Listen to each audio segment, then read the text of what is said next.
To say that I'm excited for Insomniac's new Spider-Man game is an understatement. It's been the first game I've pre-ordered since GTA 5 and my expectations could not be higher. And while it does seem to have been timed somewhat to coincide with the releases of Homecoming and Infinity War, keeping in mind it has seen some delays, its arrival is a little bittersweet for me, as it marks the end of an era for a tradition of great movie tie-in games for the Spider-Man series. Now, while there's a ton of great Spider-Man games out there, I've always particularly enjoyed the movie tie-ins. The way they worked in their own stories with the movie plots always made them feel like something of an expanded universe to the film series, although I don't think they're canon, and touches like the movie cast and voices like Bruce Campbell narrating the Raimi trilogy really elevated things to the next level. The only downside to a list like this is that anyone who's played through all 5 will pretty much unanimously agree on which is the best and which is the worst, but there's a bit of wiggle room in the middle, so without further delay, here are the 5 Spider-Man movie tie-in games ranked from best to worst. Number 5, The Amazing Spider-Man II. Everybody probably saw this coming, and while I got some enjoyment out of this, it's easily the worst of the 5. This doesn't so much follow a story as each level is just a random new scenario. Not literally, but this is really how it feels. There's a handful of short missions, and the plot would really only make even basic sense if you've seen the movie. And even then, it's still quite confusing as you jump from boss battle to boss battle. That's really all that there is to this game. It's a bunch of unrelated boss battles. Supposedly, this had a very rushed schedule, and this shows in just about every way. I didn't really encounter any bugs, which was pleasant and surprising, but this game is still sorely lacking in content. It feels like it's missing half of its story missions.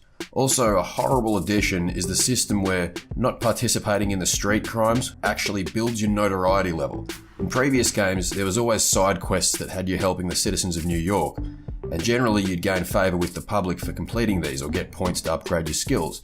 Failing them would then cause a penalty, but you could ignore them entirely and focus on the story or collectibles should you choose. This game, even avoiding them nets a penalty, and you'll want to avoid them as much as possible as they're frequent and tedious. There is a little bit to like about this game though. The graphics and controls are the best the series had seen yet. Swinging from building to building, which is of course a big part of Spider-Man, has never been more fun. Some of the boss battles do work okay. Kingpin comes to mind and Kraven. They were both good fights, and while I wasn't a fan of the battle itself, it was cool to see Carnage turn up in the game. Also, some of the collectibles are genuinely great. You can unlock a bunch of awesome digital comics, character trophies and production art, all of which is housed in the local comic book shop run by none other than the man himself, Stan Lee. Number 4, Spider-Man 3. Low on this list for many of the same reasons as The Amazing Spider-Man 2. As the first example of this series on what was at the time next-gen consoles, as is the case with Amazing 2, the immediate draw for this game was the graphics. Although as this was not supported by performance, it's actually inferior in that regard and probably the game in the entire franchise that's weakest in this area. It again suffers from following the movie too loosely, although it has nowhere near as little content as Amazing 2, and it follows the plot a little bit better. It also earns points purely by virtue of being part of the Raimi-verse. So you still had Bruce Campbell and Tobey Maguire. The black suit was also a lot of fun. The missions and gameplay were decent, and in some ways an improvement on the previous games. There was nothing about this that was out and out horrible, at least not to the level of the notoriety system in the previous entry, but there was nothing that was outstanding about this game either. Number 3, The Amazing Spider-Man. This game was actually a very pleasant surprise. I wasn't expecting much out of this as I was far less of a fan of the movie than the previous trilogy and I was against the whole rebooting in the first place. But what got me in with this was the concept. It might sound silly, but up to this point I hadn't noticed the animal theme with the Spider-Man villains. I guess characters like Venom and the Kingpin kind of threw me off, but so many of these characters, of course Spider-Man himself being a perfect example, are based off animals. You've got the lizard, you've got the scorpion, Dr. Octopus, just to name a couple. And this game takes that concept and makes it its core story, where essentially there's a gene splicing plot where animals are getting spliced with humans, they escape, and that creates all the boss battles. Rhino is another example. I'm not sure if this has been addressed in the comics, but it had a very interesting plot, and it connects to the movie in an organic way. This wasn't the core storyline of The Amazing Spider-Man. He was only fighting the lizard. The story behind the lizard is then applied to the other characters.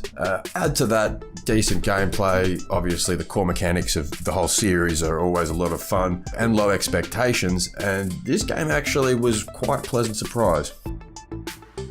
Number 2, Spider-Man.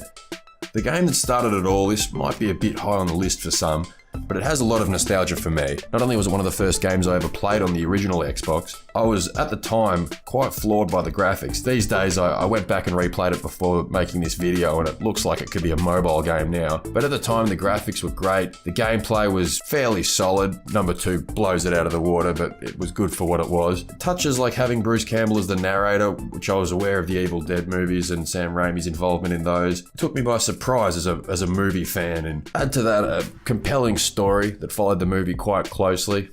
Decent combat, a good selection of villains, power-ups, interesting level design, and there was a whole lot to like about this game. You all saw it coming. Not only is it one of the best Spider-Man games, it's one of the best movie tie-in games ever made. Many would consider it the best to this day. SpiderMan II.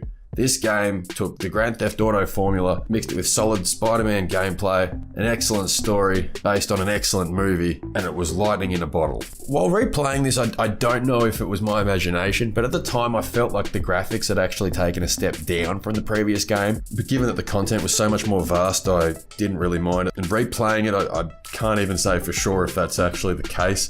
It's not a major step down, but there's a major amount of content increased. I like little references to the previous game, like finding the vulture feathers on the Empire State Building. Once again, there's an amazing collection of boss battles. The side quests make you feel like New York's a living, breathing city. The only downside really is the side quests can get a little bit repetitive, and the game, it's almost too big. I'm someone that likes to go for completion, but this game has been one of the more challenging to complete. I even had an issue, for anyone that's played it, might remember the warehouse battle.